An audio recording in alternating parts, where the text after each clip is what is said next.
Kyllä meillä on muutenkin kuin galluppien mukaan suosittu pääministeri, nimittäin ei meinaa päästä tuolta ihmisten parista tulemaan, kun on niin monta hiasta nykiää. Että. Hyvää huomenta, hyvät joensuulaiset ja pohjoiskarjalaiset. Hienoa nähdä teitä näin heti maanantai-aamusta isolla joukolla liikkeellä.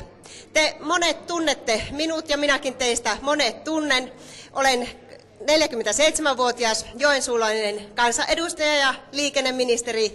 Ja tässä haluan teille sanoa sen, että erityisen tärkeää näissä vaaleissa on, että äänestätte keskustaa. Keskusta, kuten tuossa hetki sitten puheenjohtaja Kiviniemen puheesta kuulitte, on koko Suomen puolella. Keskustalle on tärkeää, että Pohjois-Karjalassa on työtä, yritteliäisyyttä, pidetään heikommista huolta, tiet pidetään kunnossa ja annetaan mahdollisuuksia siihen, että pohjoiskarjalaiset voivat jatkossakin elää täällä omassa maakunnassa. Näillä sanoilla haluan toivottaa teille tälle päivälle hyvää jatkoa ja varovaista liikkumista tuolla ulkona ja tulen järjestämään paljon tilaisuuksia tulevien viikkojen aikana. Olette tervetulleita niihin. Kiitoksia.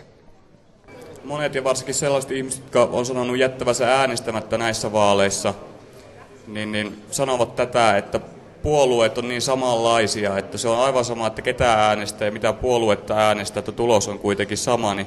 Missä keskusta eroaa kaikkein selkeimmin muista puolueista, niin on kyllä se, että me olemme koko Suomen puolesta.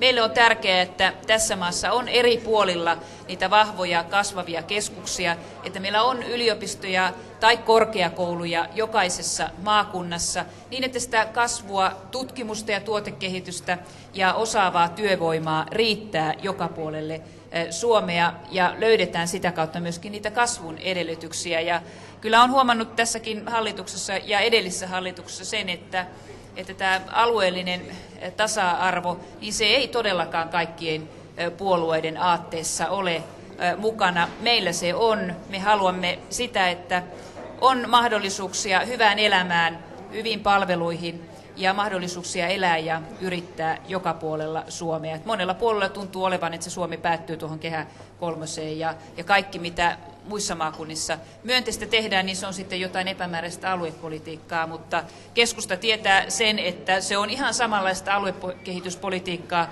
rakentaa sen radanpätkän Pasilaan tai rakentaa sen tänne Joensuuhun.